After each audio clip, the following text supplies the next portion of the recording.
Well, welcome everyone. This is How to Take Digital Notes. This is the workshop that I so wish someone had given me back in school. I mean, in college, but really earlier, high school, middle school even. It's the thing that I always needed, but never knew that I needed. Uh, you know, that word notes or note taking, I'm sure for many of you brings back memories of school, right? That is the main place that most of us were introduced to the idea, oh, you should take some notes. It's the main kind of association that we have with note taking. But for many of us, I know for me, the initial association might be a negative one. When I think back to school, there's a lot of kind of memories that aren't so great. When I was in school, I really didn't think I was smart. I thought, I didn't do particularly well on tests. I only did my homework maybe half the time. I always got very mediocre grades. And I always thought, well, I guess I'm just not one of the smart people. I guess I'm just lazy because everyone else seems to do all the exercises and all the homework and study so diligently, and I just don't, and I'm not interested in that. And it was much later that I came to understand, really, when I started my career, that school doesn't show who's smart. It shows who is good at school, right? School has you memorize facts and then regurgitate them for the tests. Maybe you have some notes that you can review, but it's essentially about memorization. And my mind just wasn't built for that. So many people that I talk to, when they think back to their school years, their mind just wasn't built for school. It just didn't fit the way that their mind operated. So one way of thinking about digital notes and kind of the idea that I designed this workshop around is, what if there was a way to be smart and to be diligent and to produce results and to excel that did not rely on the capabilities of your biological mind? What if these, walls of your skull were not the limits of your potential? What if there was a way that we could extend or enhance or leverage the capabilities of technology, otherwise known as thinking machines, to make up for what we lack and where we're not that capable, but also to just extend and augment our capabilities?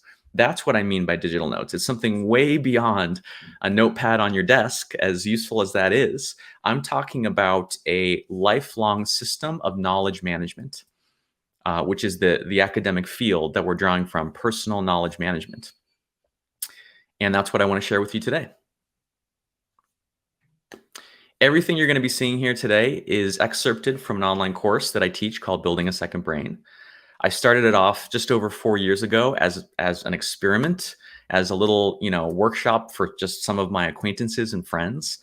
I had no idea that there were so many people out there that had the same curiosity and the same desire that I had. And we are just kicking off, actually, this morning, the 12th edition. So this course is taught live to cohorts, groups of students that go through the curriculum together. And we just opened the 12th group this morning, and enrollment will be open for the next 10 days. We're expecting over 1,500 students from more than 80 countries. And we have a teaching staff of 40 people that is going to be taking these students through a 5-week journey to actually build their own second brain, their own system for managing their expertise and their knowledge. So that's where you go if you want to really dive into the deep end with us. For today, I really want to introduce you, though, to just the basics of what, how, and why.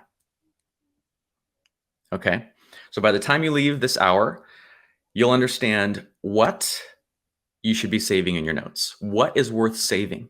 What is worth keeping and revisiting? What apps and tools can you use to save the information and the knowledge in your life that you find valuable? Second, I'm going to look at how. I'm going to show you 3 or I think 4 different specific tools with actual walkthrough videos of how to save quotes from books, excerpts from online articles, and research from PDFs. And then I want to end a little bit on the big picture, which is why this is so important, why it matters, why it's much bigger and more kind of meaningful than just like your productivity. There's really some big ideas about this moment in history, where we are in the history of technology, that is causing so many people to be interested in this. Great. Okay, let's do it. So the first thing I want to talk about is, what are you going to be saving in your second brain? Before we even look at the apps and the tools, I want to show you the content. Okay. And these criteria for what to keep are important because you're not trying to save everything. Okay. You're not trying to create your own Wikipedia. You're not trying to compete with Google. You're not trying to, amass this infinite store of content. I mean, you could, right? We're in an era of tools that are powerful enough that you could try that, but I really don't recommend it. Okay. What you're doing instead is you're saving a personal, think of it like a personal archive of knowledge, like a personal library. You're saving just the 10% or the 5% or even the 1% most inspiring, most useful, most personal, and most easily lost content. And those are the 4 criteria that I want to share with you. So first, just on the level of content, save what is inspiring. And this is something, it's not an analytical question. You can't, use a checklist. You have to listen for a feeling of internal resonance, right? When you come across a quote or a photo or a story or a metaphor or anything that moves you, right? You actually feel something moving inside, some emotion, some inspiration, some feeling that this resonates with you on a deep level. That is something you want to save. Okay, because you can't Google a feeling. In the future, when you need some inspiration for a creative project, for a goal, you're maybe feeling discouraged, you just need like a spark of creativity. You can't Google that. You can't say something inspiring. Okay, that's not how Google works. You need to save over time the stuff that is uniquely inspiring for you. And then when you need a bit of inspiration, you just open up a digital folder and there it is. Second, this is kind of the opposite end of the spectrum. Save things that are useful. Okay, think about your work in terms of building blocks. Okay, when you go to build a website or to design a slide deck or to write a help document or whatever is the deliverable or the creative work that you create, what are the parts, the sources, the building blocks that go into that? Okay, think about, the clearest example is probably marketing assets. Think about, saving a screenshot of an ad that you think is good, the headline on a website that you thought was particularly well written, some copy from a sales email that you really like, right? This is actually a long-standing practice in marketing and advertising, which is called a swipe file, right? The great marketers and advertisers, they don't sit down to a blank slate and just make stuff up. They have this folder full of rich, interesting material. So what we're doing with the second brain is we're getting the swipe file and extending that practice to everything. Whether you're an engineer, a designer, a horticulturalist, a scientist, an analyst, an entrepreneur, what is the swipe file of interesting, inspiring, useful building blocks that you could save? Third, easily lost, right? Sometimes you have a piece of information, it's a fascinating idea. It's a proposed theory. It's a metaphor that doesn't really have a clear place. Doesn't really have, a folder in your documents folder that it would make sense to save it in. Your second brain is so easily searchable that it's a really good place for stuff that is easily lost.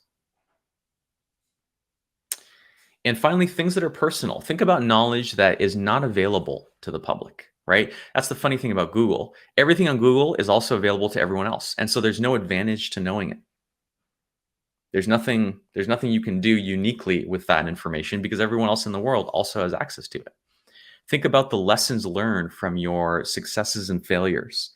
Think about personal realizations that you had from previous jobs or from previous experiences or from classes you took or from just your journaling or diary writing where you just process your own thoughts and feelings. These are the 4 criteria that I suggest you keep in your digital notes. Okay, so let me go one level more specific, and then I'm going to show you actual examples. So to get just a little more concrete, think about, as I said, marketing assets. Think about mementos. Someone sends you a nice message. They thank you for something. They acknowledge your work. Save that. Okay, reference and record keeping, records of your finances, records of HR data, home records related to the maintenance of your home, maintenance of your car. Sometimes you just need to reference records, and that's a great use for digital notes as well. Think about new content, ideas for new things that you could talk about, present about, write about. Repurpose content. Maybe you've already written a blog post and you want to repurpose it into a social media graphic or into a webinar or into a slide deck. Think about your favorites. Think about your call and meeting notes. Think about, when you have a call with your boss or a colleague or a coach and you kind of jot down those takeaways, save those. Don't just leave them in some random, downloads folder on your computer or in the notes app in your phone. Save them in one central place, such as a note-taking app. Think about saving the contributions of others. All right, someone, sends you some feedback. They tell you what was working or what was not working about something you wrote, or feedback on your speaking, or feedback on your coaching, or they send you a link to an article on some research that they think might be useful for you. There's this constant, I hope these are all examples that are showing you that there's this constant flow of rich, valuable material around you all the time. Right? So you don't have to go and find new things. You don't have to hunt down what is the good knowledge out there. If you just become aware of the valuable information that is coming across your desk and your desktop every day, and you just save, like I said, the 10 or 5% that is most valuable, you're going to have so much to work with. I'm Think about actually language to borrow, little snippets, terms or metaphors for things or analogies. Placeholders. If you leave off working on a project and you're going to get back to it later, can you just save some notes on what you were doing and what progress you've made? Research, inspiration, right? Planning notes, any plans you've made, agendas, outlines, all this stuff are creative assets. I want you to think of this information not just as random files and emails spread around in different places, but as creative assets and creative building blocks. So I want to show you every single note I'm going to show you is not a demo. It's not it's not a fake note. These are real notes that I've taken and that I've used. Okay. So I want to kind of give you a taste of what these look like. So here's one. Last year I was starting my podcast, right? Which is a big project. I'm sure many of you have podcasts or would like to one day start podcasts. Sitting down to just make up your podcast from scratch is totally terrifying and daunting.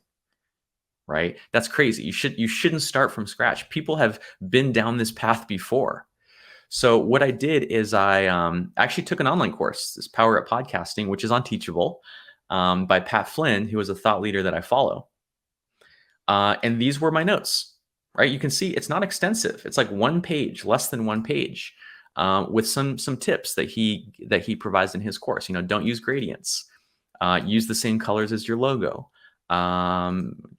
Make it a square, 3,000 by 3,000 pixels, right? Like these are these little details that wouldn't, they're not like deal breakers if I don't follow them, but they just help me avoid mistakes and avoid pitfalls so that I don't have to reinvent the wheel, from scratch. You can see down here, this wasn't from the course, but I just went on the podcasts app that Apple has, and I wanted to see, examples of cover art. So these are the top shows, and I just wanted to look, okay, what kind of fonts, what kind of images, what sizing do the top shows out there use? And got some great ideas for this. Okay, let me show you a few others. These are some notes. So again, last year I was looking for a book deal, and I ultimately did land a book deal, which is very exciting. And these are my notes from a call with a publisher, which is really interesting because this didn't end up being the publisher that I worked with. Okay, so on one level you might think, oh, it was not successful. I did not succeed in getting this publisher to offer me a book deal. But what I did is on the call, I think I was on my phone in the street, walking down the street with my AirPods in my ears, I just wrote down a few of the things that they said were interesting. Right? This is a quote. The editor I was talking to was like, "Oh, I like this because it's part of the digital future that we're all leaning into." And I was like, "Oh, wow. That's a great little bit of language. It's a great little quote, a great line that I could use." And I think I actually got that line, put it into the proposal. So I'm actually using even an unsuccessful call to make the thing that I'm working on better. Some other things. Okay, so this was interesting. Early last year, I kind of made the jump from a solo creator working on my own to starting to hire people. And so suddenly, this was January of 2020, I had the whole new job, which was to be a manager. And I'd always been a solo creator, working by myself. I had no idea. How do you hire? How do you do performance reviews? How do you evaluate performance? How do you give them coaching? It was like this whole thing that I had to learn. And so someone shared, I think on Twitter, a link to this post about questions that you can ask as a manager. Think about how useful this is. Look how many, right? How many years of experience would it take to compile a list such as this one? Think about that. Now, I'm probably not going to ask all of these. That would be kind of insane, but I can go through and just pick the ones that are most relevant at any given time. And, this resource is not just, a bunch of text. It is actually something that makes me better at my job, which is to manage people. Maybe one or two more. Let's see. Here's a little memento, right? This is something I really wish more people did. It's funny. You don't remember all your successes. You remember that one failure that you had 2 years ago where you really messed up and really did something wrong, right? It's like our brains have such a bias towards the negative and the bad.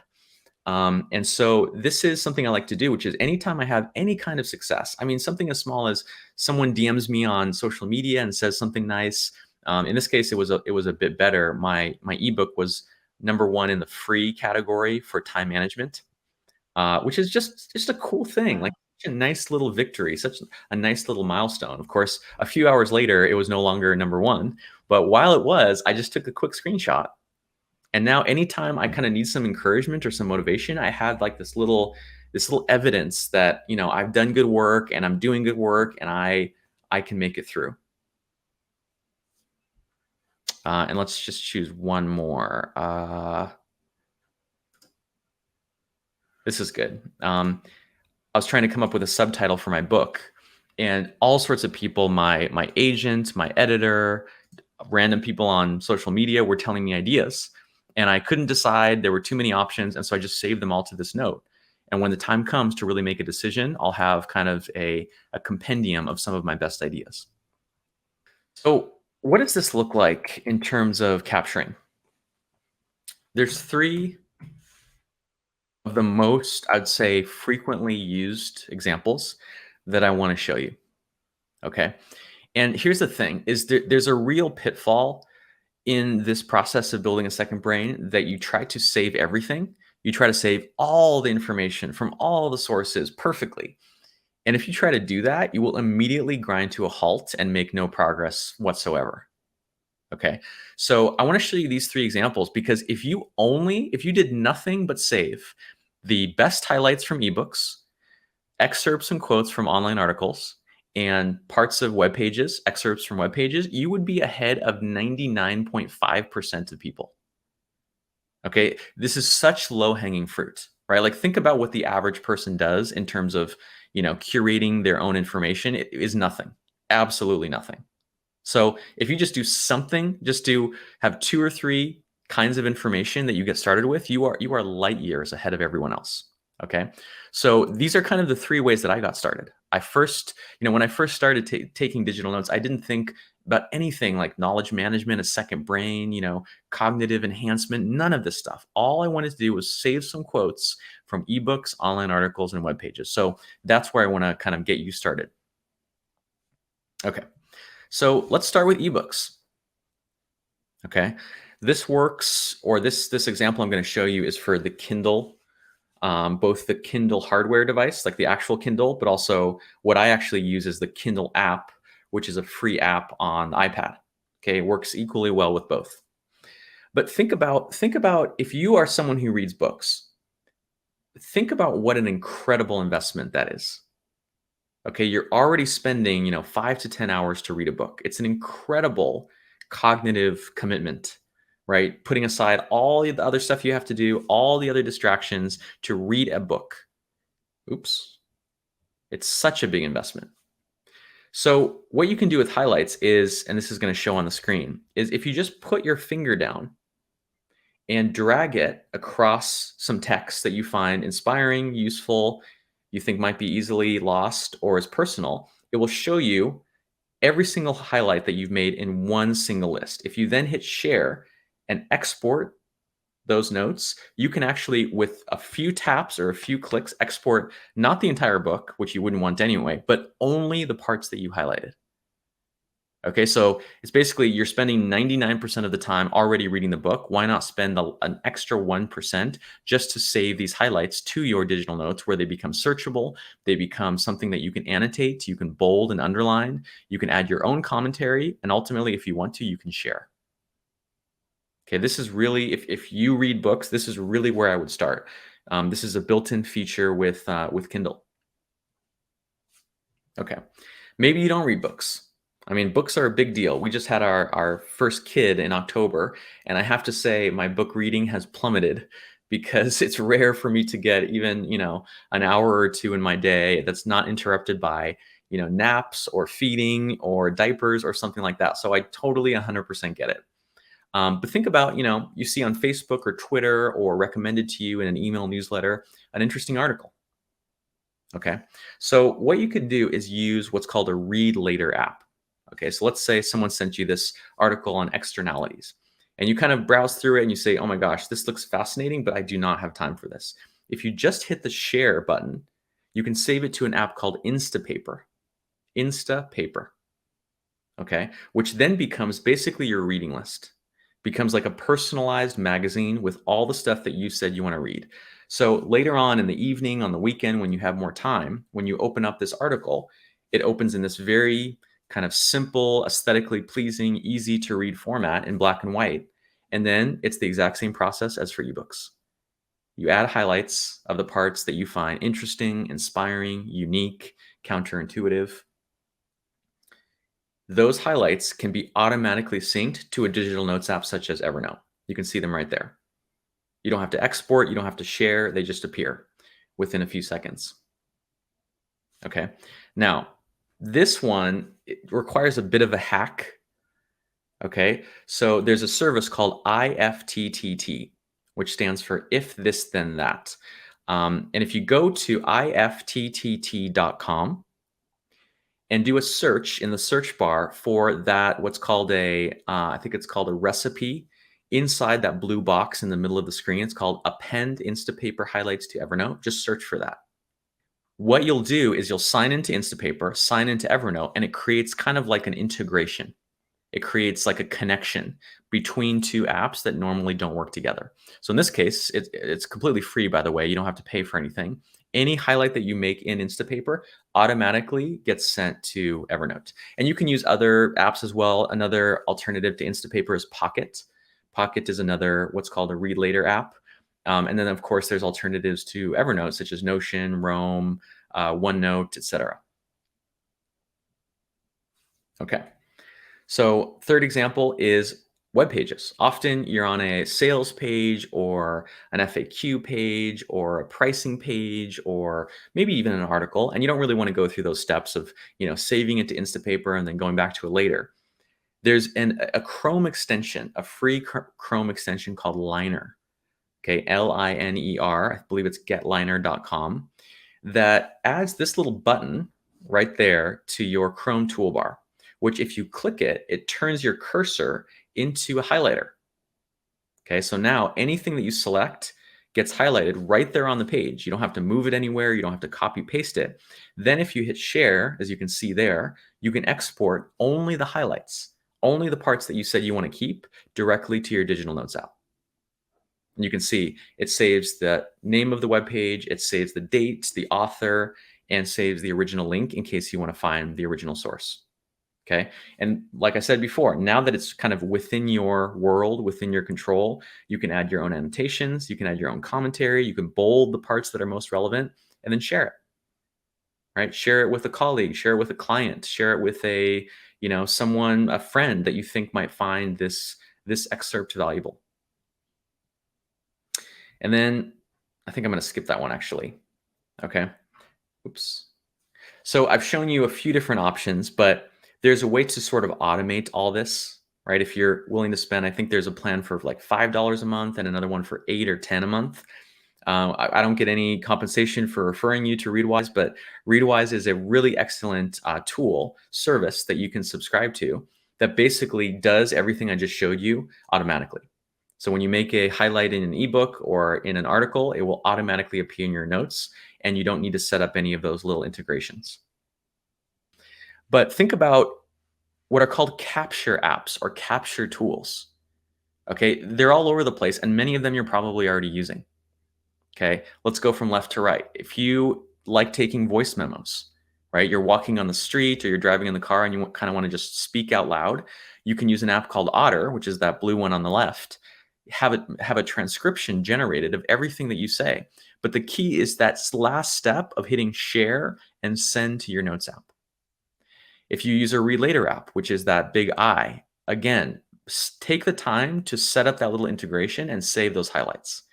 If you have a scanner app, Jess, before we started, you mentioned that you take paper notes. That's perfectly fine. I'm not against paper notes are not our enemy here, right? But download a free scanner app. The one in the icon is one called Scannable that I use that allows you to just take a little photo and then it saves an image of those notes in a way that's searchable. You can even search your handwriting. Okay, screenshot apps. This is one called Sketch. Book notes from apps such as Kindle or Apple Books or Web Clipper. Evernote makes a free Web Clipper, or you can use an add-on extension such as Liner. So I know that there's a bit of complexity here, right? Like you need to do a bit of work to set these things up or download them or install them. And I think the reason that there's a bit of complexity is that the big tech giants don't really want you to do this, right? It's sort of like we're hacking these systems, right? Like Facebook, Twitter, Amazon, they don't want you to extract and take your information out of their apps and save them in a place that only you control, right? So they don't make it easy. They don't incentivize it. They don't build ways that make it super, super frictionless, which means that we have to put in a little bit of effort to make it happen, but the rewards are just tremendous. Now that information is yours. It's under your control, under your, in your domain, which is the starting point of everything that comes later. So I kind of want to zoom out here. This takes effort. Hopefully you can see this isn't just download an app and be done with it. There is a practice here. There is a discipline. There is there are some things to learn. But I think the reason that so many people are really getting into this, and there's a huge hunger for it, a huge demand, is that I think we're crossing from information overload, right? Which was kind of the first, era of the internet where, there's just too much to manage. There's just too much information. I think we're crossing over into something which I call information exhaustion. It's like the next level. There's now so much information, not just out there on the internet, but in our email inbox, on our desktop, popping up on our phone, that it is literally taxing our biology. It is actually affecting the way our minds work, the stress levels in our body, the amount of sleep that we're able to get. I mean, on a physiological level, the amount of information that we have, not just that we have exposure to, but that we have to make sense of, but that we have to manage is skyrocketing. Just to give you some basic numbers, and these are old. This is back from 2014. The average information consumption per day for the average person today is 174 newspapers worth per day. We spend 11.8 hours per day consuming media on our devices. And that is the equivalent of reading 113,000 words per day. And it's increasing by 2.6% per year. Okay, so absolutely overwhelming amount of information, which is creating this phenomenon that I call FOMO. Okay, FOMO, it's like FOMO, the fear of missing out, except it's the fear of missing information. It's this constant pervasive fear that there is something slipping through the cracks, something we're missing, something that's being lost, some little tidbit of information or knowledge or data that we are losing, that just haunts us with this constant feeling that there is some kind of something valuable in our digital lives that we're missing out on. And the antidote to this is building a second brain. So this is really the problem or the pain that we're trying to solve with building a second brain. But there's a particular way we're doing this, okay, which I call the mindset of a creator. It's not just that you're saving things in a digital notes app. It's not just that you're organizing stuff. It's not just that you're distilling it. Those things are important. But like I said, if you just keep collecting, and collecting, you're kind of like a digital hoarder, right? It's like that person whose garage, you can't even open the garage door because all the stuff that they've been hoarding will just, pile out and collapse like an avalanche on you. We can do that in the digital world as well, right? We can become digital hoarders. Okay. So the antidote to information exhaustion and to the fear of missing information is actually deeper. It's a mindset shift.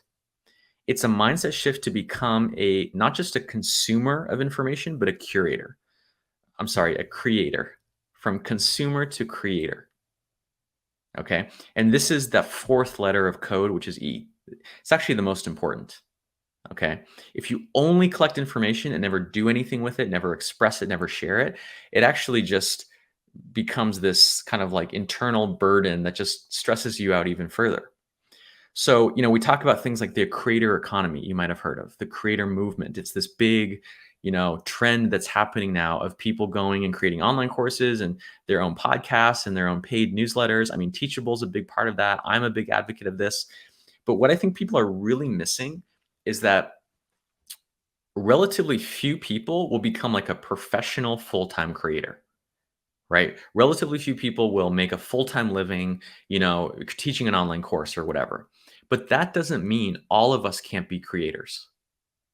I think this is the true implication of the creator movement, is that each and every person today needs to create things, right? They have an element of creativity in their work, because if they don't, then there's probably a machine that's going to be doing that soon, right? It's like every job, every profession left for human beings has an element of creativity, which means each of us needs to start thinking of ourselves as creators, right? Think of a definition of creating as bringing something good, true, or beautiful into the world, right? Anyone who is bringing something good, true, or beautiful into existence is a creator. Whether that's having a kid, planting a garden, doing a home renovation, writing a carefully thought out email to a colleague, managing someone, starting a business, selling online information products. Each and every one of us has this creativity as part of our work. So as part of this mindset shift from just consuming to creating, there's a few things that will change. And I kind of want to highlight those for you. One is that, ironically, actually, you go from public to private ways of interacting with information. Think about how so many of us interact with information. It's like we're doing it in real time. We're doing it in conversation. We're firing emails back and forth, or we're putting things on social media. But the secret of the creative lifestyle is actually that so much happens in private, right? In order to come out with that amazing podcast or that amazing blog post or whatever it is, you need this private creative process. You need this private kind of garden of knowledge where you develop and really refine your ideas before you go out in public. So ironically, when you decide to be a creator, you actually do more in private, so that when it's time to go public, what you have is much higher quality. Second, when you start creating things, you really focus on the creative aspects of your work. Your whole kind of focus shifts from what is novel to what is timeless. So much of our behavior online, it's new, right? What is the notification? What is the update? What is the status? What is the newest thing that just happened? But when you begin to focus on creativity, you actually realize, wait a minute, I can't put my attention on what is new all the time. I need ideas. I need thinking and knowledge that is timeless. You start spending your time curating and saving knowledge for the long term rather than just for the needs of the moment. Your attention shifts from what is sensational, right? Basically, what the tech platforms and social media networks and algorithms want you to look at, which is whatever is clickbait and is hype and is sensational, to actually what is more subtle. Because you have your own second brain, your own digital notes, where you decide what is there. You decide what is important. You decide where you want to spend your attention. And finally, you just change how you spend your time. You actually start spending less time consuming because you just look at your digital notes and you go, wait, I have dozens or hundreds of good ideas already.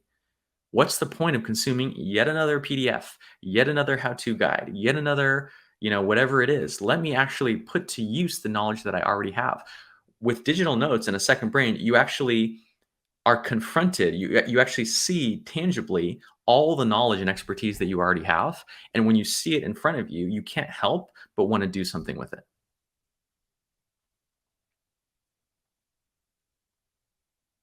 And that's it. That is the importance. This kind of point of creating things, of being creative, really is the ultimate purpose of building a second brain. It's not about capturing and organizing and highlighting and bolding all these things. All of those steps are just a means to an end, which is sharing what you know. Right? Whether you teach online courses or not, I don't care. But in some fashion, in some form, there are other people around you. There are other people out there that can benefit from your lessons, your realizations, your insights. And it is just the most rewarding and inspiring and meaningful thing that I've ever found, to commit yourself to sharing what you know in some form rather than just keeping it private to yourself. And I hope that's what you take away from this whole concept of building a second brain, is that it is a creative a process and a pipeline for getting what you know out into the world where it can really make a difference.